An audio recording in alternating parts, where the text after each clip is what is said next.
In today's deep dive, we break down Trump's new executive order targeting the NCAA and college athletics. But before we take the deep dive, our quick five. One, Jerry Jones continues to divide the Cowboys locker room. Two, how over 100 NFL players are now facing punishment. Three, ICE targets foreign Little League teams. Four, are NBA players underpaid? Five, pro women's sports is having a global moment. I'm Jason Kander. I'm joined by Adisu Demisi. Ravi is out this week. Welcome back to The Game Within, where we talk about the business and politics of sports and how each shapes what happens on the field. First in our quick five, Jerry Jones continues to take shots at Cowboys star defensive end Micah Parsons in the middle of a contract standoff. The background on this is that Jones is both the owner and the general manager of the Dallas Cowboys at 84 years old. Defensive end Micah Parsons is currently poised to make $20 million this season, as the team has indicated they'd pick up the fifth-year option on his rookie deal. Parsons has accounted for 256 tackles and 52.5 sacks since entering the league in 2021, posting double-digit sack numbers every year, 12 last year. Parsons is staging a, quote, sit-in during training camp, attending to avoid the $40,000 a day fine, but not practicing, which is probably kind of awkward. Jerry Jones has taken multiple public shots at, speaking of awkward, he's taken multiple public shots at Parsons over the past couple of weeks during press conferences, even attacking other players. On July 21st, Jones took shots at the injury histories of both Parsons and star quarterback Dak Prescott. Let's see that video. Just because we sign him doesn't mean we're going to have him. He was hurt 6 games last year. Seriously. We've signed, I remember signing a player for the highest paid at the position in the league, and he got knocked out 2/3 of the year, Dak Prescott. So there's a lot of things you can think about when you, just as the player does, when you're thinking about committing and guaranteeing money. All right, and then real quick, let's see Parsons' response the next day with the media present at training camp. Respect for each other, but stuff gets said in the media. Have you had a conversation with him after yesterday's presser? No, but I'm gonna talk to him. You know, I just thought, as a whole, like, you know, everyone's situation is differently. You know what I mean? At the end of the day, like, I'm here for my teammates. You know, I'm not here to please another grown man. I'm here for them. You know, I want to be here with Trey. Watch him rehab, watch him get on the field, watch his growth.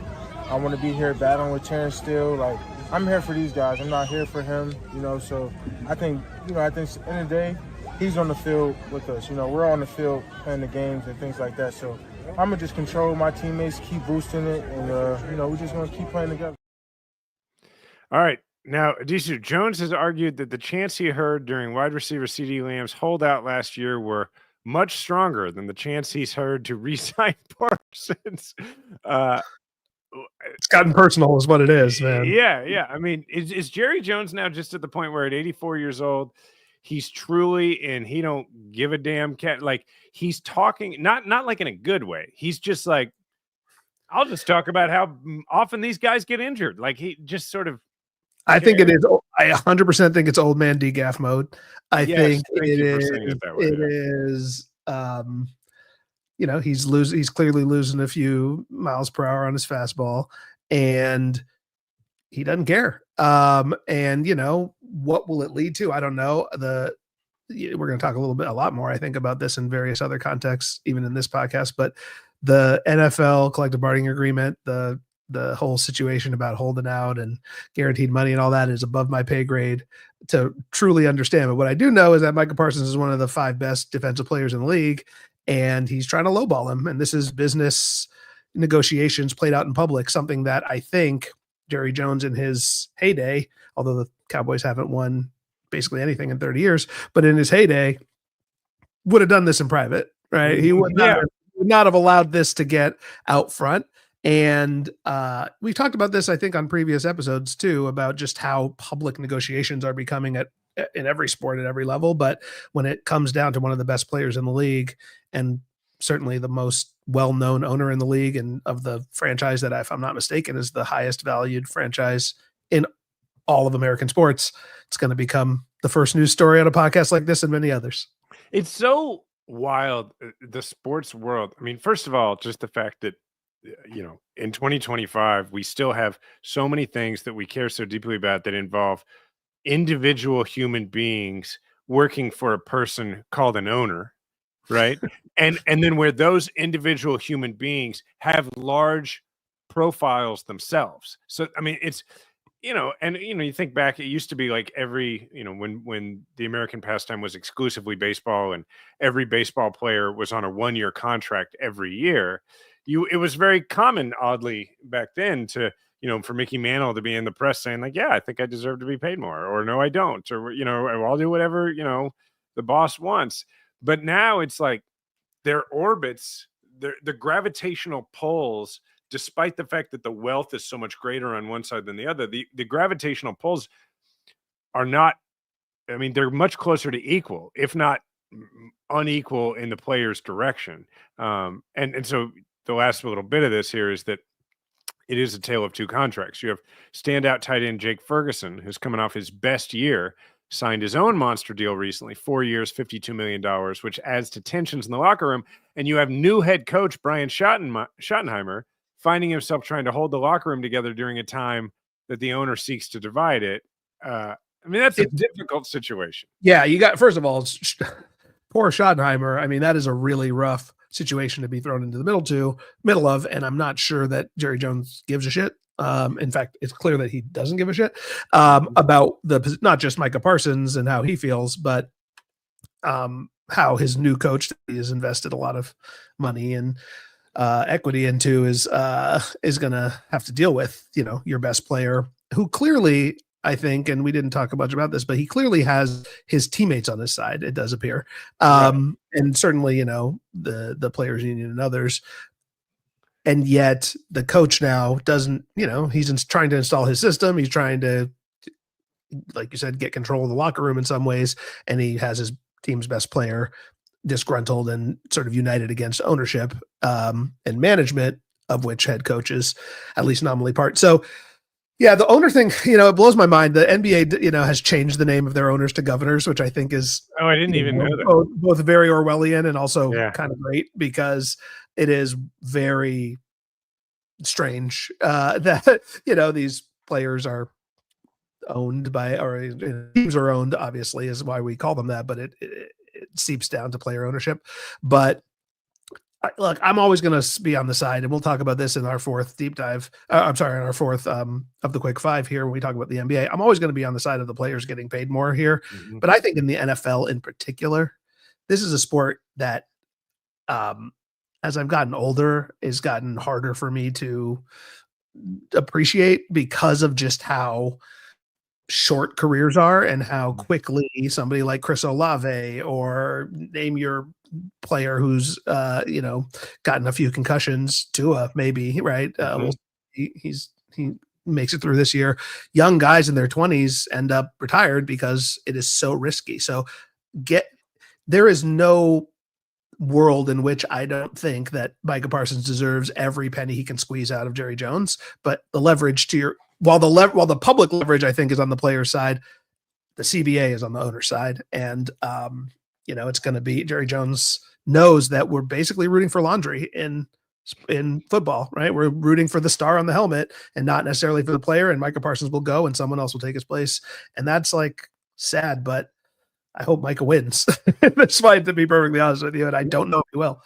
Me too. And I think that the parallels are interesting when you think about the leadership lessons here. The parallels, for instance, to the ways Jerry Jones is running the Cowboys and the way like Trump runs the country, like we've talked about before. Sometimes people put underlings in positions who are purposefully not as strong. So when you think about like the position that Brian Schottenheimer is in, here's a guy who, he was a good quarterback here in the Kansas City area. His dad was the coach of the Chiefs. He went on, he played some college ball. He never played in the pros. He's been a lifelong assistant coach or, offensive coordinator. It's his first time being, he's with the Dallas Cowboys, his first time being head coach. There were lots of great coaches available. And Jerry Jones picks Brian Schottenheimer, who is already going to struggle possibly, or at least not struggle, already has challenges baked in that he has to overcome to win over a locker room. He's a legacy as a coach. He never played in the league.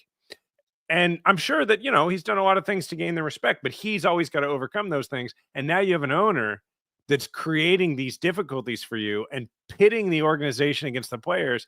And it's not unlike when people ask like, well, why does Trump pick these people who don't seem to be qualified to put them in certain positions? Well, because he wants to do that job. Yeah. Pete Hegseth is defense secretary because that's a job Trump wants. You know what I mean? Like, he just wants to have somebody where he can just do it. And I think Jerry Jones has always wanted to be the coach. And I think that's part of what we're seeing here. And the fact that he is the general manager is absurd, right? It's like a person, what is the old 84-year-old oil man? It's exactly. I mean, not to mention, he doesn't need to be the general manager to control the team. He is the owner. Like, he can ultimately make those decisions from a different position, but it's, the old maxim that a lawyer who represents himself as a fool for a client is like very much, I think, proven by this. Like, why would you do that other than you just want total control? And you continue to pick, certainly since Jimmy Johnson was the coach, now 30 years ago when we were growing up, coaches. I mean, who has been the best Cowboys coach since Jimmy Johnson? Who has been a strong? Yeah, sure. And he was gone pretty quickly, right? Yeah. And think about what that decision was when you brought in Barry Switzer. What were you? Now, Barry Switzer turned out to be an alpha because he won. He also had some of the guys left over, right, from that great era. But when he picked him, what did Jerry Jones want? Jerry Jones in Texas wasn't Switzer the head coach at Oklahoma? I mean, like, he literally brought in a guy who he was thinking, I can control this guy because he's not going to have a built-in, love from the fan base. He was the head coach at the rival college program. I mean, and he overcame that, but it's interesting. Yeah. He is it is politics in the small p sense. The man, he is a one man franchise in his mind, I think. Mm-hmm. And as he gets older, it is pretty clear that he has ceased to put on the airs of trying to pretend like that's not the case. And this is manifesting itself pretty clearly in how he's dealing with Parsons. And Parsons, to his credit from that clip we showed, is standing up for himself, right? And I think that is part and parcel too of what the new age Gen Z athlete like is in part, I think, taking the example of some of the millennial athletes like the LeBrons of the world, is not afraid to stand up to a multi-billionaire because he knows that he has the leverage that you talked about before. So don't know how this is going to resolve itself. I hope that Parsons, gets his money because he's certainly earned more than he's made, but time will tell. A lot of players have lost, and Jerry Jones has gotten richer over the course of the last 40 years. All right. Well, a pivot, probably a good pivot to our second of our quick five, which is that over 100 NFL players, not named, as we'll find out in a few minutes here, find themselves facing fines and even potential suspension following the Super Bowl earlier this year. The league plans to fine these players and roughly 24 club employees who were found in violation of the NFL's ticket resale policy in connection with the Super Bowl, according to an internal memo from the League's chief compliance officer, Sabrina Perrell. An investigation found that the players and personnel were selling tickets to resale bundlers at a profit. According to the memo, here's the league statement. Our initial investigation has determined that a number of NFL players and coaches employed by several NFL clubs sold Super Bowl tickets for more than the ticket's face value in violation of the policy. This long-standing league policy, which is specifically incorporated into the CBA, prohibits league or club employees, including players, from selling NFL game tickets acquired from their employer for more than face value. So players will be fined 1.5 times the face value of the tickets they sold, and the employees will be fined 2 times the face value. And those who decline that punishment could be suspended by Commissioner Goodell. I think a good clip of Dante Stallworth, a former player, talking about how common this resale thing is amongst players and personnel. This has been going on for a while, Jake. I think now that the NFL has really tightened its policies is now that you're seeing this come to light more often. But, when I was playing in the NFL back in the Stone Age, I think it was common practice. It was kind of a question of, which guys are going to get tickets, because we were only allotted 2. We had to pay for the 2 tickets, but some guys would pay for those 2 tickets and then go and sell them. And that's not been a secret. It's been an open secret in the NFL for a very long time. But now, with that, they're finding players and threatening to suspend players. I think that'll calm down a lot. So, Jason, what do you think? a flex by the league, 100 players and a couple dozen team personnel. What do you think of them taking a stand on something that apparently, if Stallworth is to be believed, has been going on in this establishment for a long time? Yeah, I think this is an example. It must have just finally hit a point where it actually started to hurt the league or the venue, whichever it is, financially enough that it reminds me of when Netflix was finally like, okay, you're gonna need your own account. Like it's like you get 3 logins and that's it, dude. Come on. Right. And I think because it was not when you were just growing at Netflix, it was like, well, why would we look? People are watching. Our audience is still growing, and then they finally got to a point where they're like, all right, we've got so many subscribers that we actually, in order for us to grow, we actually have to. And so I think for them, it's like, look, the league is at a point where we don't have any trouble getting top dollar for Super Bowl tickets, and we're not, and we don't owe these players this, and we have this policy. So I guess what I think about it is that if it is something where they haven't really enforced the rule and suddenly they're going to, I feel a little bad for them, but it would also explain why it's, they're looking at a 1.5 times the cost fine, which, so what, you're going to end up fining an NFL player like what, $3,000 to $5,000? That sounds like it's like, hey, we're really going to start enforcing this now, because obviously pretty much every player in the league can handle a $3,000 to $5,000 fine.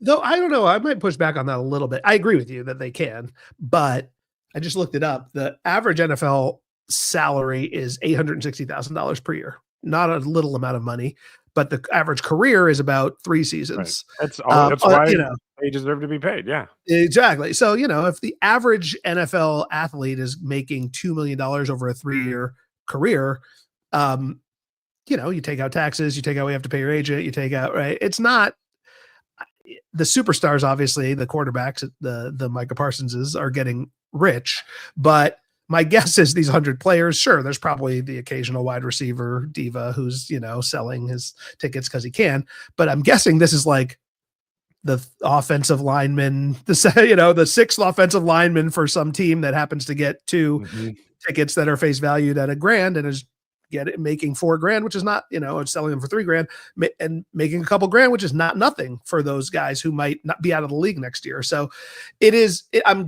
I am guessing, and I haven't talked to anyone at the PA or anything like this, that like this is a way for the lower class of NFL players to recoup a little bit of money that they can't otherwise get because of the fact that the league, the CBA is so slanted towards, and the nature of football is so slanted towards ownership. So it makes me a little bit leery that, especially after the NFLPA fired, is in this crisis.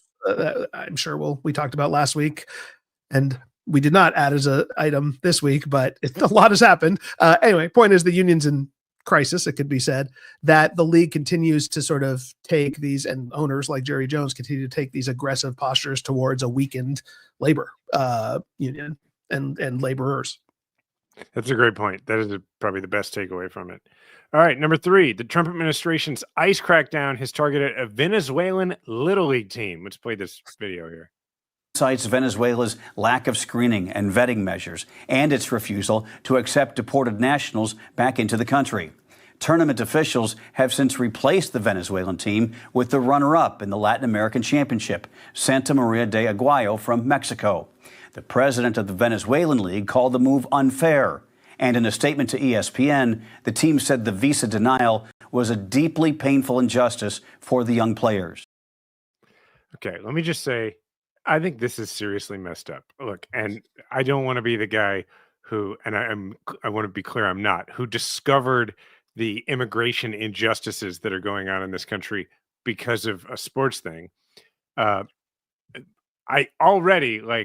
I have a difficult time. I do watch, but I have a difficult time watching the ICE raid videos. I have a very difficult time emotionally watching the videos of, people who've done nothing wrong being pulled away from their family by people in masks.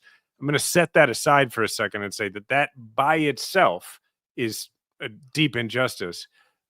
but these are kids, and it's all right. Well, let me give a little more background, then we'll talk about it. Venezuelans, I think Cacique Mara, maybe Little League team, recently won the Latin American Championship in Mexico. Was denied visas into the U.S. to compete in the World Series, the Little League World Series that so many of us love watching every year. And as they said in the video, instead the runner-up team, which is from Mexico, is going to compete. It's a tournament for players ages 13 to 16. It's organized by Little League International in Easley, South Carolina. Features 6 U.S. teams and 6 international teams. And so this comes from an executive order from the White House, from Trump, that fully restricted entry of foreign nationals from 12 nations and partially restricted entry of foreign nationals from an additional 7, including Venezuela. The specific line from the proclamation: consular officers shall reduce the validity for any other non-immigrant visa issued to nationals of Venezuela to the extent permitted by law. This would include P1A visas, which are commonly sought by international players. I'll stop there for a second, but it's just these poor kids. It's pretty simple. I mean, it shows the both illogical extremes that the Trump administration will go to make a point, to make their point, their cruel point about immigrants and immigration. But it also, I think, I mean, it's just flat out dumb, right? Yeah. It is, to your point, your original sort of aside, I think is important here, which is that there are people out there for whom the mass ICE raids is the first that they're seeing about immigration, and the first, I shouldn't say the first thing they're seeing about immigration, but the first moment where they're having second thoughts about what otherwise might be conservative immigration policy.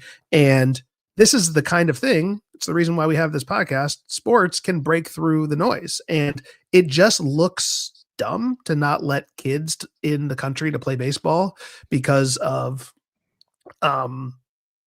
you don't like Latin Americans, essentially, right? And coming into the country. And so this, I do think has, I mean, you saw that or heard that clip. This does have the potential to break through the noise and convince more people who are less, paying less attention, honestly, to the day-to-day, what's going on in LA and elsewhere, about the absurdity of the Trump administration policies. And that is bad politics by them. And it's obviously bad policy by them as well. It's also like, traditionally, one of the ways that America has spread Americanness is sports, particularly baseball, going back well over 100 years, right? When you think about, like, when you're thinking about countries that have, I want to say authoritarian regimes, but I'm going to say in this case more authoritarian regimes than us. You think about what is one of the ways that we break through and speak directly to the people of that country about what it is, what America is. One of those ways is, is like people coming here and competing. Look at Cuba. Look at how many and which we'll get to that in a second, how many Cuban stars have come here and what a difference that's probably made where people get to see it. So to do this and not let these kids come here, I think it goes against all of that. The statement from the team: the players are demoralized. All they know how to do is play baseball. They want to go compete and leave the name of Venezuela and Latin America high. They don't represent any threat. They are 15-year-old kids who want to win the World Cup. That's the president of their Little League said in a release. Other examples of this, as I just mentioned, according to the New York Times Athletic, earlier this month, the Cuban women's national volleyball team had its visa request denied for the NORCECA, whatever that is, women's Final Four tournament in Puerto Rico, a tournament that awards ranking points toward qualification for the Volleyball Nations League. By missing the tournament in Puerto Rico, the Cuban women's national volleyball team will likely not make the Nations League. Cuba is another name on Trump's list of countries facing partial or full restrictions from entering into the U.S. or its territories. And this obviously has huge implications for the World Cup in 2026 and for the Olympics in 2028. Yeah, we have to say it. I mean, the logical extension of this obviously is countries on the list who might qualify for the World Cup in 2028, or obviously most of whom will want to participate in the Olympics, might be in trouble given the Trump administration's policy. And both of those events, we talked about it a lot, I think we will on this podcast for the next few years, are happening in the United States during this second Trump administration. So my guess is they will find some loophole in the law does or I should say that order that you read creates some wiggle room within its administration, but it also just shows the absurdity. It's why would you let in a 22-year-old Venezuelan sprinter for the Olympics in 2028, but not a 15-year-old Venezuelan baseball player in 2025? The answer is there is no reason other than Trump likes the Olympics and doesn't like Venezuelan little kids. I honestly can't come up with a different reason. So we will see what the administration does next year and in the future. But just think about it. I mean, it's a pretty easy logical leap to countries either not being allowed in for major sporting events, bigger international sporting events, or not wanting to come because they want to give a middle finger to the United States. I have a personal example on this actually, but first, like from a hypocritical standpoint, these are the same people who have basically just tried to win a national election by convincing as many Americans as possible that their daughters are going to have to unfairly play sports against boys. And so they've done this whole thing about how that's not fair, and sports should be fair, and if your wokeness or your gender politics should stay out of it and all that. But then meanwhile, they're like, hey, you have to compete. You get to compete against the second best team coming out of the Latin American championships because of the government of this other country, or because of the crime rates of this other country. How do those two things go together? Personally, what's interesting about this is, okay, so I play, adult men's wood bat baseball, right? We're still chasing the dream. A lot of us, guys. I play in a couple leagues. I play in an over 30. I play in over 40. Sometimes I play in the over 18. That's when I'm the most sore. But my team here in Kansas City is I'm bringing this around to an immigration thing. We are going to play this October in the over 40 World Series, like amateur baseball World Series down in Arizona. And we're all, every team's always looking for additional pitchers. And then I found this guy online who is I think he's the coach of like the 18 and over Nigerian national team. And he's a pitcher, and he's like 40 something years old. And, the only time this guy gets to play in real competition is when he does come to the United States to compete in tournaments. And so I wrote a letter for him to send to his consulate and everything. And this same order that got put out it did list Nigeria as one of the countries. And so this dude who, like, he's just a guy, he's a coach, he's spreading the American pastime around the world. He's spreading it throughout Africa. And this order is probably going to result in him not being able to come in and pitch for a week in men's amateur baseball. And that's just sad, man. I mean, there's no reason for that. So sad is the right way to wrap this up. And also, I really want to see your search history and understand exactly how you went down this rabbit hole. There's a free agent portal. And he put himself in it. Like, how did you end up on Nigerian like negotiating back and forth? Like, well, how hard do you throw? Can you send us some videos? Hey. It's very fun. Good dude. He seemed like a good dude. Well, from over 40 amateur wood bat baseball to the NBA, very well paid. But contrary to popular belief, is it possible that NBA athletes are actually underpaid? My muse, my favorite basketball player of all time, Golden State Warriors guard Steph Curry, was on 360 with Speedy, Complex of Speedy Mormon this past week, and said in an interview that NBA players are financially limited from benefiting from the league's overall growth. Let's listen to Steph real quick. Because the way the CBA is structured right now, we can't participate in equity. And that's a big deal because it is a partnership with ownership. It's a partnership with the league. And we're on the short term of that revenue, right? Like, those numbers sound crazy, but what the league is doing from whatever era you want to compare it to now is probably, 10x that. So like, the idea that we can't, participate in equity while we're playing is a part of why I would say yes, we are underpaid, because you want to be able to participate in that. I know we're blessed to be in a position where we're playing basketball for a living, and these are the type of checks that people are earning, and I think it's all deserved. Hopefully, sooner than later, those rules change a little bit. Yeah.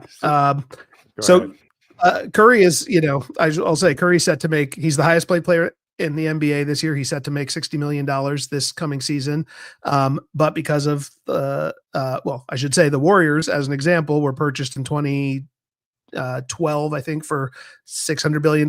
When Curry was drafted in 2009, were their valuation was about $315 million. Now, I say 2005, 2009. Now, 16 years later, valued over $9 billion. The owners of the Warriors have made money hand over fist, to their credit. The league has grown in large part due to Curry. So, Curry argues later in the podcast for an evolution in the league's business model where players could participate more in the upside of team equity and the league valuations during their careers. What do you think, Jason? I think it should absolutely happen. And the reason is because, like, yes, what these players, the greatest players, they are making an amount of money that is it is generational wealth. It is all of those things. There's no question about that. But to participate in equity of one of the most reliably appreciating commodities in the country right now, that certainly seems like that's only going to accelerate, given that we're going into this world of AI where people are going to be, I think it will put a premium on live sports, and those values are only going to go up. Now, that means also salaries will probably go up, but you inevitably are going to have a class system in anything where the athletes cannot participate in the equity, meaning there's always going to be some sort of ceiling as to what the athletes can make. And the athletes are bringing to it a skill very specific to the sport itself. And then, now you've got, you can enter, like, you could through inheritance, you could enter into the team. That's one of the most common ways that people do it, but you can buy into it. You can make your money somewhere else and buy into it.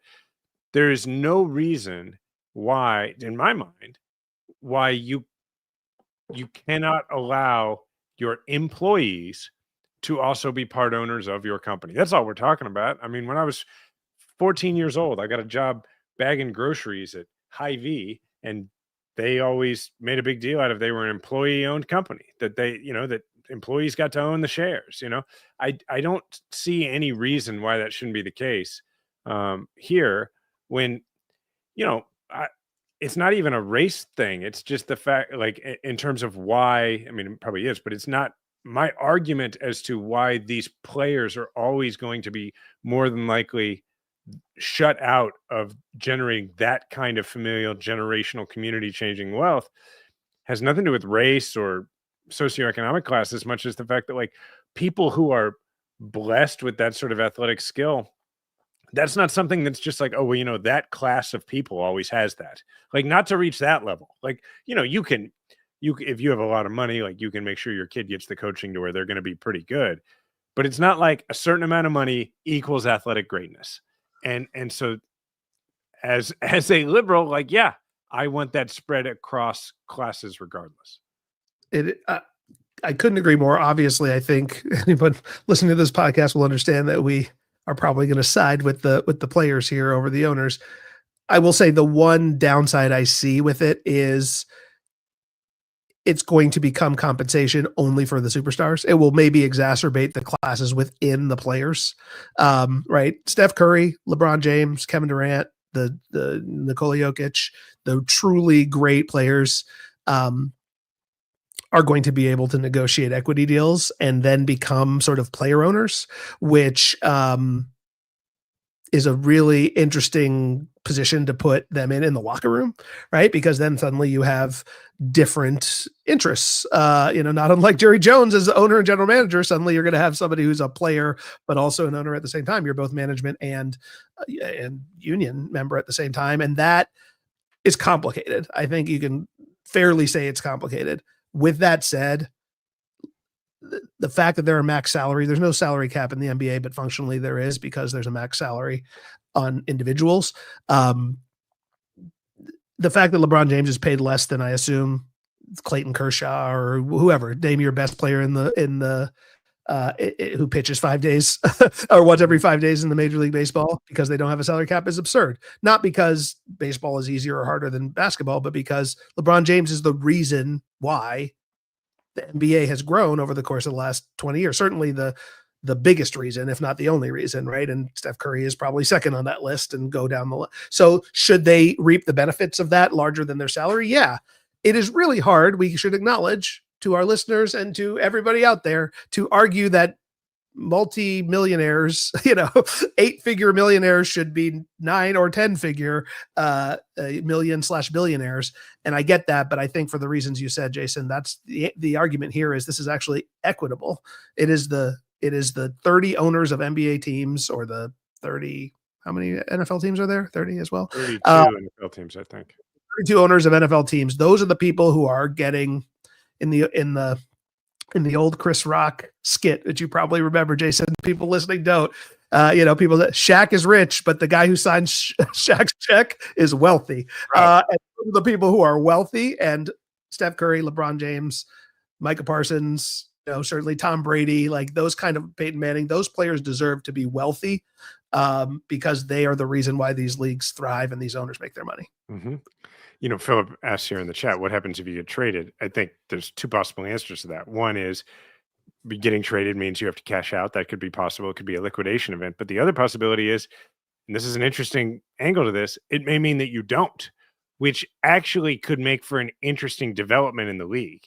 It could mean, like, let's say you, like, who's his name's escaping me right now, who's the draft pick that Dallas just got out of Duke, right? Or yep. Anyway, Cooper Flag. Yeah. Thank you, Philip. Let's say Cooper Flag comes in, and part of his, let's say we're in a world where the CBA is completely different. There's not a regular rookie deal, or maybe it's after his rookie deal. Maybe the deal is like, hey, we're going to give you a piece of ownership, but you can't ever play anywhere else. Well, that's interesting. It actually takes you back to an era where they're not moving around so much. There are elements of it. And then what else does it do? I mean, it even further entrenches that player into the community. Now you're an owner in the team. Now, let's imagine, like, Patrick Mahomes has equity in Sporting Kansas City, which is our Major League Soccer team. He and his wife together, mostly Brittany, I think led this, have equity in the Kansas City Current. She had a lot to do with bringing the team here, the NWSL team, the women's professional soccer team here. And he has equity in the Kansas City Royals. And we would all argue that he owns all the teams in the AFC West. But in addition to that, what does that mean? What did it do? It meant Patrick Mahomes did those, like the Mahomeses did that right after their first contract. And it made Patrick Mahomes a Kansas Cityan forever. There is something to be said about that when we think back to, like, what if there had been something like this that the Cavs could have done to never lose LeBron to the Heat? Or if Mark Cuban had offered that to Luka Doncic, would he ever have been traded? Exactly. Would he have been able to be traded to the Lakers instead of staying in Dallas?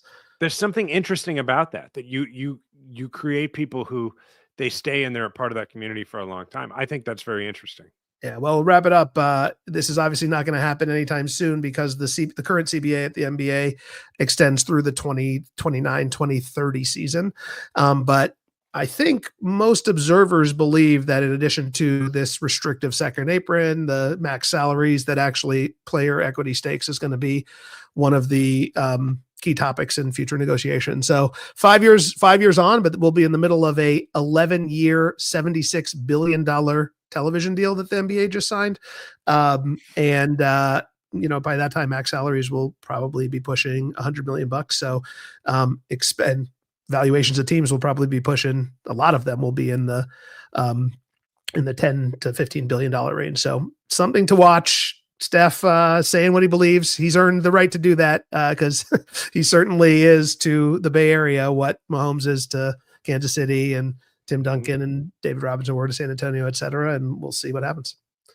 All right, number 5, it's not just the WNBA. Professional women's sports are having a global renaissance. While WNBA teams are gaining traction here in the United States in recent years, with expansion teams blossoming this year alone, internationally, women's teams are also seeing skyrocketing revenue and fan bases. The European Championship sold over 600,000 tickets before it kicked off earlier this month, exceeding the 570,000 tickets sold in 2022 and 240,000 tickets sold in 2017. We have a quick video from this. Women's football is better than the men's. That's what a lot of fans here at Euro 2025 say. Here's why. It's really nice to see, and it's way more inclusive, and it's accessible to people. It doesn't cost the earth. It's so welcoming, and everyone just respects everyone. Quality is as good as, if not better. It's proper football. Women's football is booming and everyone wants a piece of it. Studies say that within 5 years, women's football will be the 5th biggest sport in the world. So the Women's Africa Cup of Nations has seen similar growth, and there is a huge financial and cultural impact here. Let's look at this Good Morning America clip. Boom time in women's sports with record-setting crowds cheering on the sidelines of multiple sports, and now it's reflected in the bottom line. A new report from the financial services company Deloitte saying women's sports are set to generate $2.35 billion globally this year alone. That's a 25% increase from last year and the first time that women's sports have made more than $1 billion in a single year. So congratulations, Love ladies. to see it. Saudi Arabia has loosened the rules around women's sports. 7 years ago, girls were banned from playing in public. Now 70,000 take part in the school soccer league. In a poll by the Women's Sports Foundation, an American nonprofit, nearly 50% of women said they had acquired leadership skills such as teamwork and handling pressure while playing sport in their youth. And then finally, league involvement here. FIFA aims to double to 60 million the number of women playing organized football around the world by 2027. The International Cricket Council has launched a campaign to bring 250 million incremental fans to the women's game. Women's tennis matches often compete with men's for attention and top billing, including at the most recent Wimbledon tournament. Last year, 6 of the 10 highest earners in women's sports were tennis players. A renegade league, World Sevens Football, was launched in Portugal, featuring a 7-a-side version of the sport that has already attracted attention from Manchester United and Bayern Munich, even though FIFA hasn't recognized it. And then finally, corporate involvement. In 2023, Mukesh Ambani of Reliance, India's biggest conglomerate, paid $111 million for a cricket team in the country's nascent Women's Premier League. And last year, Bob Iger, the boss of Disney, spent $250 million on buying Angel City, one of the NWSL's 14 teams. This is not even surprising, right? Which is what's so crazy about it. Like, if you had told me this 2 years ago. It's I'm so glad we've talked about this a lot on this podcast, because we're not doing it because we're liberals and we think that everyone watches women's sports. Like, I like that campaign, but I also am kind of annoyed by it because I watch it because it's good. Right. And I couldn't watch all of the women's Euros because a lot of the games were in the middle of the day, but I taped and I watched the semifinals and the finals. All 3 games went to penalty kicks. All 3 games were objectively great, or at least objectively exciting. And obviously the big stakes, and England won on penalty kicks. Was that yesterday or Saturday? Yesterday afternoon. I say all this basically to say it is not surprising that a good product, when good and marketed well, grows. And we've seen it with basketball, soccer, tennis. It's just going to continue. I think the biggest hurdle we have is you've got the anti-woke right just being, because it's not the same as men's sports, because the women aren't as athletic or can't jump as high or run as fast as the men, that automatically disqualifies the sport with those guys. And so there's this constant pushback from the anti-woke right that is really hard to fight. But we're doing it. And I think the sport is doing it well. And the second, which we've talked about on this podcast before, is stars. You have to have stars. The NBA had to have Magic and Bird in the 80s, had to have Jordan in the 90s. And I'm not sure there is a global soccer star yet but that person will, Marta's great. I get that they exist. I don't know. We have never really been a big soccer house. My son has a Ronaldo jersey. He's been, he's been kicking a ball around. We've never been a big soccer family, but well, no, I mean a global women's soccer star. Oh, sure. Okay, yes, I get your point. Yeah. Sorry, yeah, Marta. I'm so biased against soccer that I was going, yeah, he's probably right. There's really never been. There have been great women's players. Of them. Yeah, and I feel this way about the WNBA too, right? There have been great women's players, Lisa Leslie, Cheryl Swoops in the 90s and the 2000s. But Caitlin Clark is different. And we've talked about that here before. And I think similarly, once there is think about women's tennis, right? You had whatever, I'm sure there were great players in the 60s. And then you suddenly had Navratilova and you had Everett and you had Graf and it grew. And then you had Serena and Venus and it exploded, right? Yep. And I think ultimately I'm filibustering here, but why it's growing is that A, the product is getting better, and B, superstars are coming to we're getting the superstar level talent relative to their leagues that we've had maybe 30, 40, 50 years ago in the men's sports that catapult things to a different level. What's interesting about that is that we probably always had those superstars. I mean, statistically, it just makes sense, right? There's always going to be in any competition, there's going to be some players that are going to dominate. And if you look back at like the WNBA, for instance, I mean, there are players who clearly dominated in their era, and we don't, for the most part, most of us don't know their names. And so, what this comes down to, I think, is that somewhere along the line, yes, I mean, no doubt, like someone like Caitlin Clark, generational talent, but there were other generational talents and their story didn't get told well. And it comes down to like when we tell these stories well, they are compelling. And that's really true of sports generally, right? I mean, think about what's happening with F1 right now. Like nobody in the United States a few years ago cared about F1. And then they came out with Drive to Survive, and now they've got the movie where Brad Pitt, it's a rather improbable story, but it's interesting, you know, and it will grow the fandom. There's no doubt about it. And so I think the point of here is just that like you pick the sport, male, female, whatever the competition is. If you tell the story really well, people will invest emotionally. And I think you're seeing that with like the most I know about cricket is probably from the Bluey episode about cricket. And excellent episode. Good, amazing episode. Good really good. And and I've never watched other than like seeing guys in the park doing it and not really knowing what the rules are, and maybe like trying to catch a game or two for a minute, or a match, whatever they call it, like on TV. I don't know what the rules are. I've never really watched it. And yet at the culmination of that episode, when it shifts forward in time and the little kid goes from playing in his yard to you see him walking off the field with the cricket bat, and he's like, by this, it's supposed to be 20 years in the future, and he's a huge star. Like, it makes me cry every time because it's a story well told. And that's what sports does better than anything else. And it's just finally people have started pointing that at women's sports, and everybody's like, oh my God, women's sports are amazing. And so to be clear, like when you say the product has gotten better, I think people need to understand, you don't mean that the athletes have gotten better. You mean that the packaging has gotten better. Yeah. The totality of it. I think the on-field has probably on the whole gotten better in men's sports and women's sports because athletes get better, whatever.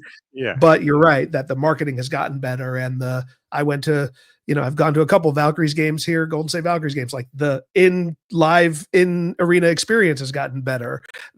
Certainly the player promotion has gotten better, both by themselves and by the leagues and teams. So you're totally right. It's not just fun to watch because of the 40 minutes of the WNBA or the 90 minutes of the match at the Women's Euros. It's because the production itself, they're investing in it. And if you invest, you can grow. I think you're probably right. Cricket is the second biggest sport in the world, probably.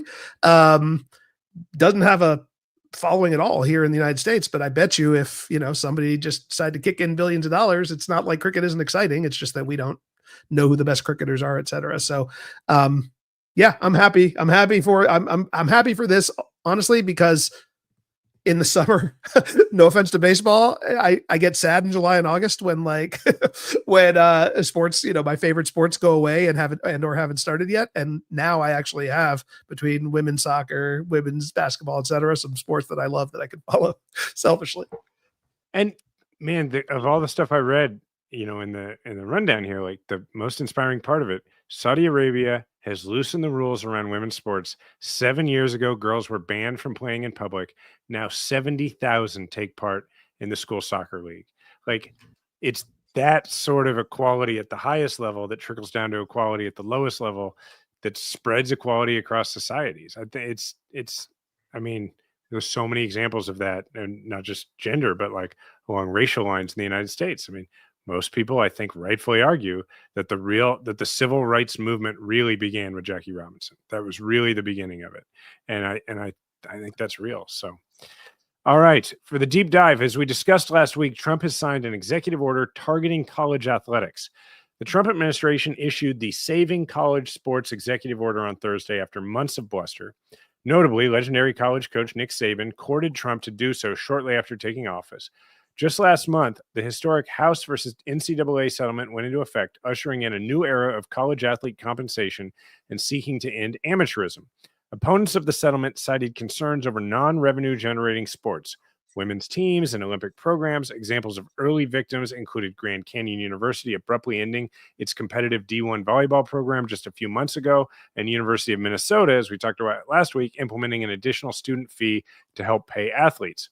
So the executive order, the overview here is that it directs the nation's largest athletic departments to maintain certain numbers of scholarships for women's and Olympic sports. And it seeks to rein in the lucrative name, image, and likeness deals known as NIL that have dramatically transformed athlete competition in recent years. In the executive order with the scholarships, the order calls for protections on scholarships for non-revenue sports, requiring schools to maintain or increase scholarships for those sports depending on the revenue of their athletic departments. The collegiate athletic departments with a greater than $125 million in revenue during the 24 to 25 athletic season should provide more scholarship opportunities in non-revenue sports than during the 2024 to 2025 athletic season, and should provide the maximum number of roster spots for non-revenue sports. So examples: Ohio State, Texas, LSU, Georgia, the power conferences, they would have to provide more of these scholarships in the non-revenue sports. College athletic departments with greater than, so this is like really specific is the point. Like and I'll come back to the details, but most people thought what they were going to do was do a commission to study this. And instead they were like, we already know what needs to happen. So I'm going to pause. I'm not going to keep going. We can go through more of these, but it's a very specific executive order, Adisa. Yeah, it is. We talked about it last week, and I'm surprised, first of all, that it's essentially, it doesn't have the effect of law. It's essentially a guidance document that I think, but I think the parts that have to do with like labor rules and stuff like that that'll be issued, those could end up being binding. They could end up being binding, but they're not in the first instance. But I guess my first point is your last point, which is surprisingly specific and not kind of, let's get together and try to figure it out. The non-revenue stuff at first blush sounds interesting. I would even say good. I think stuff it's not all this. It's not all bad. It's not all bad. Yeah, exactly. It's the right specifics is the question. Exactly. And but yeah, exactly. It's very, very specific. The level is 125 million versus 50 million, and what each kind of university in theory would need to do. But I think the downside risk here is it is very NCAA friendly when it comes to treating the revenue making sports and the revenue making athletes. And that is the balance that I think has, and I said this last week, I will repeat it now. I don't think we've reached an equilibrium on this. I think that it is not ideal now, even though it is better than when, not unlike the Steph Curry example, where some Duke Cooper flag was generating revenue for Duke and making $0, or at least zero over the table dollars. But I too share the fear of basically turning college sports into professional, minor league professional sports, and how that is not why we have traditionally watched college sports in the past. So it is a very specific order, though, guys. Like, you should go read the specifics, and I think Jason will go into more now. But this is like legislating via. It's exactly what the Trump people said they hated about Obama, which is like, it is executive legislation, to say the least, even as they may not have the force of law. This part of the executive order makes me laugh just thinking about the Trump administration. To preserve the critical educational and developmental benefits of collegiate athletics for our nation, it is the policy of the executive branch that third-party pay-for-play payments to collegiate athletes are improper and should not be permitted by universities. It says this policy does not apply to compensation provided to an athlete for the fair market value that the athlete provides to a third party, such as for a brand endorsement. So anyway, it just makes me laugh because like the president who like endorsed all sorts of things, did all sorts of brand plays on his TV show, all that kind of stuff, is like, hey, look, if you get an endorsement deal, it's fine. But otherwise, you're not allowed to take any money. Meanwhile, like, my sons are running around the rest of the world cutting deals for the Trump organization while I do trade deals. But okay, for the employment status part, which we talked a little bit about in the past, and this is where you see some stuff that is probably going to have the force of law within a few months. The Secretary of Labor and the National Labor Relations Board shall determine, this is from the order, shall determine and implement the appropriate measures with respect to clarifying the status of collegiate athletes, including through guidance, rules, or other appropriate actions that will maximize the educational benefits and opportunities provided by higher education institutions through athletics. So to read behind the lines here, the Biden administration had issued the National Labor Relations Board a memo stating that certain college athletes could be considered employees. So now go back to that wording I just read. It said that they will maximize the educational benefits and opportunities provided by higher education institutions through athletics. Because the Trump administration rescinded that memo about saying they could be employees earlier this year and is seeking to codify that college athletes not be considered employees to take away any opportunity to collectively bargain with universities. Which is interesting because at the end of the day, a big motivation for this is just your standard, GOP. We don't want anybody to be able to join a union and gain any advantage over the people that employ them. And the way to do that is to say, you're not employed. We just wave a magic wand. You're not an employee. It is why I was hesitating a few minutes ago, and I talked about the positive sides of this. Yeah. The non-revenue sports stuff. It entirely feels to me, and I will admit politics infects this, but entirely feels to me like a cover, a shield, a crumb to throw for the real meal, which is no collective bargaining for athletes. And the other point you brought up, which is essentially a salary cap for athletes, because the way it works right now is, and again, I don't love this system either, but the way it works right now is essentially third parties, a booster or whatever, will pay for an NIL deal for an athlete that will essentially fairly compensate, or what the market says will fairly compensate them for their services. And then they will go, in exchange for that, essentially they will go play for Duke or Alabama or whatever it might be. Now the fair market value part of that statement is essentially saying you can't overpay somebody for the fair market for endorsing whatever, like some local air conditioning company or a car dealership or whatever it might be. Right. And that's clearly what's happening right now, right? People are getting hundreds of thousands of dollars deals to endorse the local car dealership, which is a way around the rules to get them to, paid for their services. So don't love that, but don't love this either, because suddenly it's going to be, now you only can get $5,000 or whatever I don't even know who, a court deems fair market value for you, for that endorsement. And it doesn't fundamentally get to the issue, which collective bargaining would, is how much am I generating for your university, for your conference, whatever. I should be compensated based on my performance on the field. So it is, it's a fix to me for it's an attempted fix, certainly a Republican conservative fix for a real problem that doesn't actually make things better. It actually probably on the whole, in my opinion, would make things worse.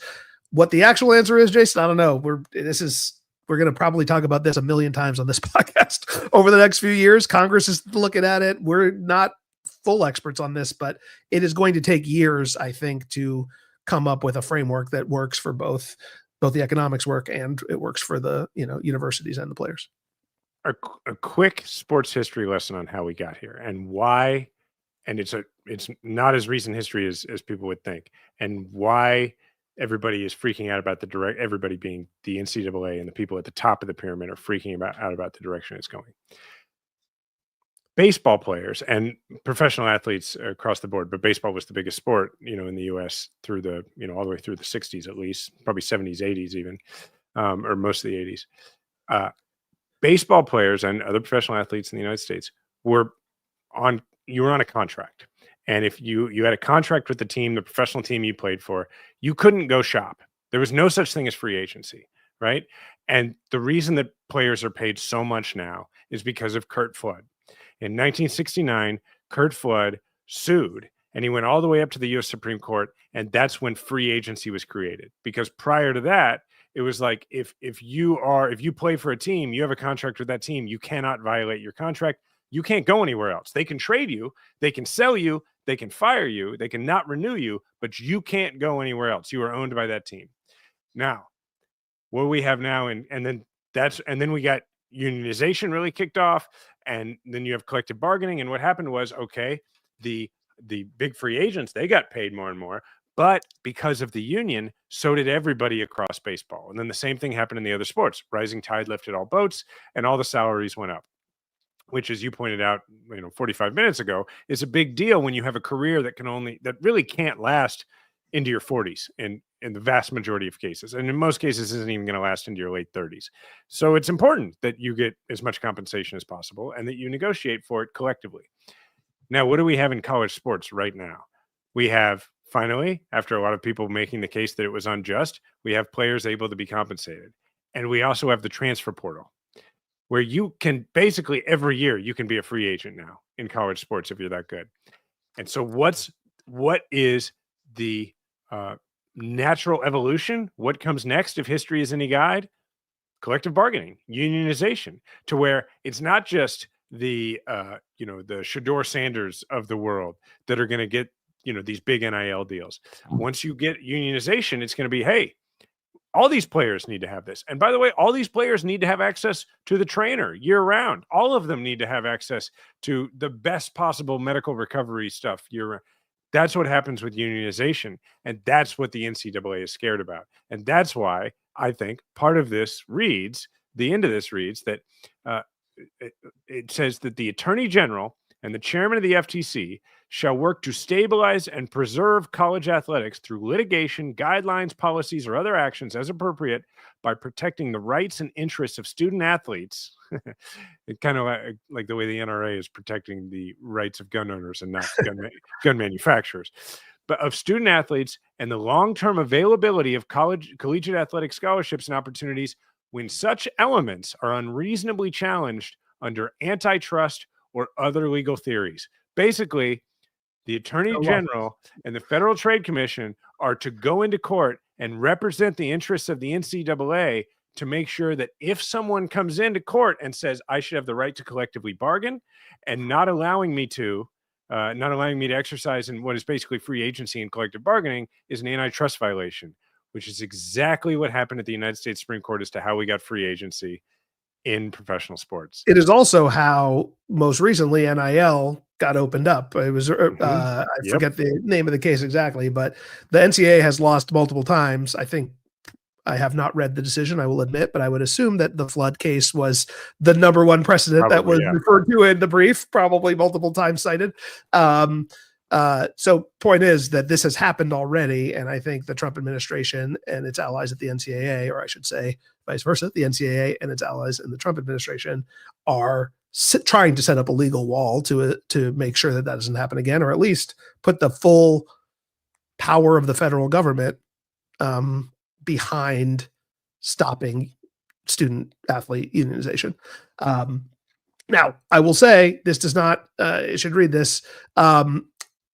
This may not be, this is a quote from a professor who follows this more closely than we do, a sports management professor at Loyola University Chicago. This may not be a binding legal framework, but it is absolutely a signal that the federal government and now presidential politics are increasingly willing to intervene in the future of college sports. And I think ultimately that's like the number one lesson here. It is and you referenced this on our show last week, in thinking originally that this was just going to be like a commission, we were like, this is saber rattling and it's going to kind of die in bureaucracy, as a lot of things at the federal government level do. But to do this so specifically and so aggressively, I think is the lasting legacy of this is it's going to leave crumbs for Congress, for future lawyers in litigation and others to try to hold on to try to ultimately decide this, which I think it's going to end up either at the Supreme Court or Congress, or in Congress, or both. But in the interim, it's going to be a total mess. And at least for the next 3.5 years, the NCAA has the federal government on its side. All right. Well, I think it's a great example of sports intersecting with politics and today also history. So I think this has been a great episode. We'll have, I think Ravi will be back next week, and I think I'll be out probably. So we'll have a quorum, but we won't have, full attendance. But then after that, I'm sure we will. You can find me at Jason Kander. You can find Adisu at ASDEM. So ASDEM. And I also, before you say it, can I commend you for not talking about the Chiefs' ownership of the Bills when you just talked about the FC West in Ravi's absence? in conclusion, appreciate that you just didn't take a shot when Ravi wasn't here to defend himself. I don't have to. I mean, Ravi starts it every time. I don't have to. It's like we don't think about the Bills as often as they think we do. Which is maybe the worst thing I could say to them. Another but shot. It's true. Ravi, so. we'll talk about. Get ready for some Chiefs hate next week when it's me and Ravi. But until then, by the way, objected to the fact that they made a social clip out of Ravi claiming that the stuff about the Chiefs and anyway. All right. Thanks everybody. Sports actually do matter quite a lot.